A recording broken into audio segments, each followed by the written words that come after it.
ईरानी media में breaking news दी जा रही है। न्यूज एक कार्गो शिप पर 2 मिसाइल धमाकों की है। धमाके रेवोल्यूशनरी गार्ड ने किए हैं। तस्वीरों में जहाज की हालत खस्ता लग रही है। ईरान ने ये चोट सुपर पावर को दी है। इस हमले को ईरान ने मिसाइल साइट पर बमबारी का बदला बताया है। अमेरिका जब ईरान पर बमबारी करता है तो ईरान बदले में कुवैत को मिसाइलों से फोड़ डालता है। ट्रंप जब ईरान नेवी को दहलाते हैं तो रेवोल्यूशनरी लड़ाके हॉर्मुज में तेल जहाजों को आग लगाते हैं। लेकिन अब ईरान, अमेरिका, इजराइल के बारूदी टकराव का एपिसेंटर है लेबनान। यहाँ फट रहे बम और मिसाइल अमेरिका इजराइल के रिश्तों को बिगाड़ सकते हैं, क्योंकि जिस तरह इजराइल यहाँ हिजबुल्लाह को मार रहा है उसे देख ट्रंप का कलेजा कांप गया है। ट्रंप ने नेतन्याहू से फौरन लेबनान में हमले बंद करने की अपील की है, लेकिन नेतन्याहू ने कहा है कि वो तब तक हिजबुल्लाह को बारूदी डोज देते रहेंगे जब तक लड़ाका ग्रुप का सफाया नहीं हो जाता। इजराइल के धमाकों को देख डर गए ट्रंप।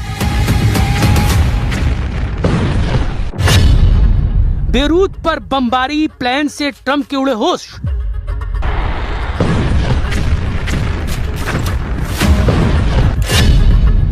ट्रंप ने कहा, बीबी तुमसे सब नफरत करते हैं।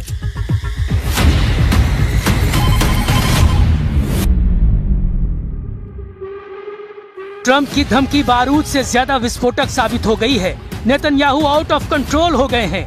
इजराइल के प्रधानमंत्री ने सुपर पावर की चेतावनी को अनदेखा कर दिया है।